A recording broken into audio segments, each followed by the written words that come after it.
Class 12 CBSE board students, all the best for your English exam tomorrow.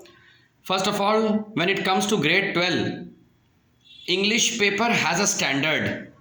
Everyone knows about the sections: unseen passage, two in number, notice writing, formal invitation, reply, deny, acceptance, drafting, report writing, article writing, notice writing.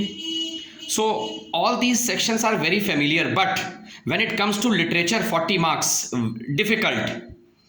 This is for the first time I'm using this word difficult. So no need to panic. Why difficult? Because होता क्या है बच्चों कि अगर आप ध्यान दें 65% CBSE board का बच्चे की वोकैबलरी उतनी मजबूत नहीं होती. इस चीज़ पर आपको कल पेपर में ध्यान देना है जब लिटरेचर का पेपर आएगा आपके सामने. कैसे? MCQs जो होंगे लिटरेचर के वो डिफ़िकल्ट होंगे. बाकी शायद उतना ज़्यादा आप लोगों को प्रॉब्लम फेस करने को नहीं मिलेगा. जैसे हम लोग बोलते हैं deceitful, escort, manipulative, pragmatic, pessimistic, इस तरीके के वर्ड से शायद आप कंफ्यूज हो जाएं, क्योंकि अगर आपको मीनिंग नहीं पता होगा you won't be able to apply a tick mark on the right option. So please be very focused. अब मैं आप लोगों को कुछ चीज़ें बता देता हूं जो आपको एग्जाम में नज़र आएंगी. इंडिगो ऐसा चैप्टर है जो कि काफ़ी सालों तक लॉन्ग आंसर के रूप में आया है. सो प्लीज़ उसको पढ़िए. Indigo.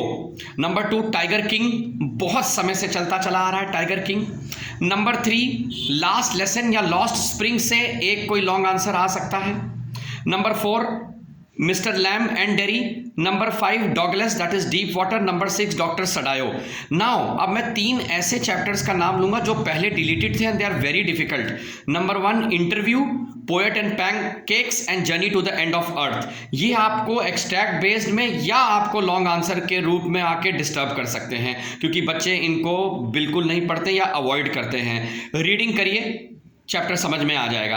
Apart from this, think of beauty या कीपिंग क्वाइट, इन दोनों पोएम में से कोई एक पोएम आपको नजर आएगी. आन जेनिफर्स टाइगर का एक्सट्रैक्ट बेस्ड क्वेश्चन आ सकता है. Road side stand can be in the form of short answer questions. Short answer में तो आपको सारे क्वेश्चन मिलेंगे, that mother eight 66 and all. फिर आपको मिल सकता है जिड काला सा एंड बामा से क्वेश्चन, गोइंग प्लेसेस से क्वेश्चन मिल सकता है. मैं आपको अभी बता दूं, चाहे वो लॉन्ग आंसर हो, शॉर्ट आंसर हो, आपको पूरा पेपर अटेम्प्ट करना है. 2 अनसीन पैसेज होंगे.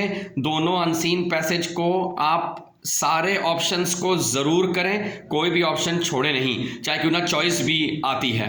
नोटिस करिए, इनविटेशन करिए, बहुत नीटली करिए, पैटर्न सबको पता है. फिर रिपोर्ट आर्टिकल राइटिंग का टॉपिक लिख के उसको पूरी तरीके से नंबर ऑफ वर्ड्स लिखिए.